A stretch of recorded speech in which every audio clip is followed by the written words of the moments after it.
ये जो है ये घटना केवल वही की नहीं है, कल्याण मदरसा की इसकी नहीं है, इसमें तो है, इसमें 6 लोगों की मौतें हुई हैं।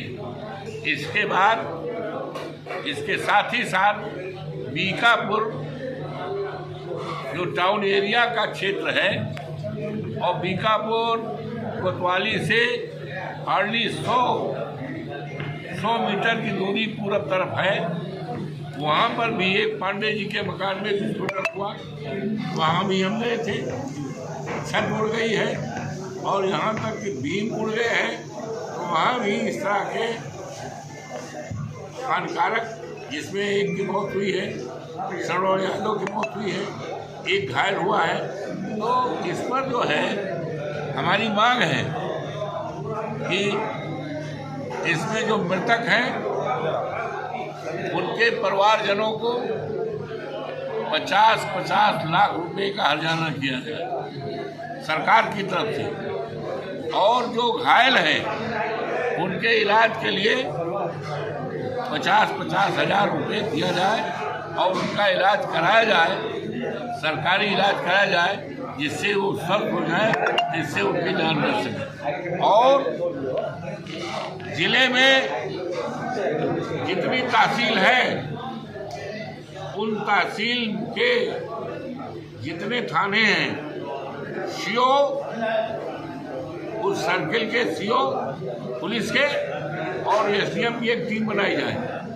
उस इलाके में कितने लाइसेंसधारी हैं इस कारोबार में लगे हैं, उनके लाइसेंस को चेक किया जाए, कहाँ कहाँ उनका स्टोर है, उनके स्टोर को देखा जाए, उनके स्टोर में क्या क्या है, किस प्रकार का पटाखा है, किस प्रकार का गोला है, कहाँ क्या क्या हानिकारक है, और अगर नाजायज पाया जाए तो उनके लाइसेंस रद्द किया जाए और उनके ऊपर जब्त किया जाए। पूरा कलंदर में इससे पहले भी घटना हुई थी और घटना में 3 लोग की मौत होती है और यही राजकुमार गुप्ता इसी के यहाँ ब्लास्ट हुआ था और इसके बावजूद दोबारा फिर वो वही ब्लास्ट हो रहा है, तो इसमें क्या लगता है कि स्पष्ट है बड़ा विस्फोट हुआ जिसमें उसकी पत्नी, एक बच्चा और उसकी माँ और पत्नी और पड़ोस की एक दलित बिरादरी की बेटी जो कक्षा 12 की छात्रा थी, उसकी मौत हो गई थी और पास पड़ोस के तमाम घर हिल गए थे। 2-3 घर तो बिल्कुल रहने लायक नहीं थे। आज भी मौके पे आप जाएं तो वहाँ पुराना मलबा वहाँ है।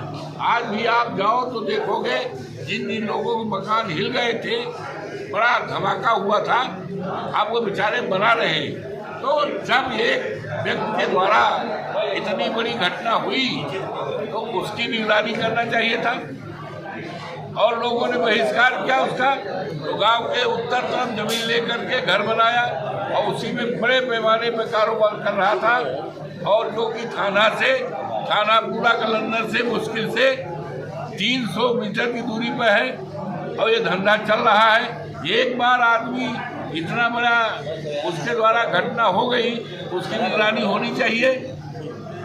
थाने के जो रजिस्टर होता 8 नंबर में उसका लिखा भी होना चाहिए, लिखा होगा। निगरानी नहीं हो रही थी, बल्कि यहाँ तक जानकारी मिली कि घटना के दिन सवेरे पुलिस के लोग उसके घर पे बैठे थे।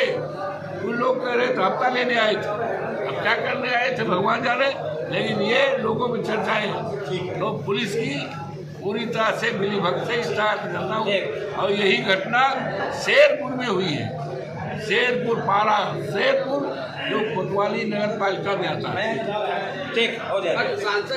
जो लोग मरे हैं, तो एक श्रवण कुमार यादव मरे हैं और एक राम संजय निषाद, अलग अलग घटनाओं में।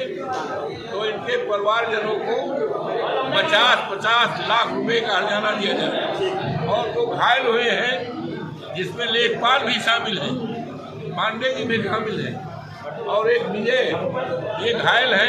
घायलों को 50-50 हजार रुपए का इलाज के लिए दिया जाए और इलाज कराया जाए, स्वस्थ कराया जाए और पुलिस की संलिप्तता की जांच करके उनके खिलाफ कड़ी से कड़ी कार्रवाई की जाए।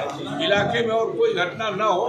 जितने लाइसेंसधारी हैं सीओ और एसडीएम की एक कमेटी बनाकर उसकी जांच पड़ताल की जाए। इनका स्टोर चेक किया जाए कि किस तरह से पटाखा है, किस तरह से गोला है, कितना खतरनाक है, कितना पावर है। अगर गलत तरीके से है तो लाइसेंस रद्द किया जाए।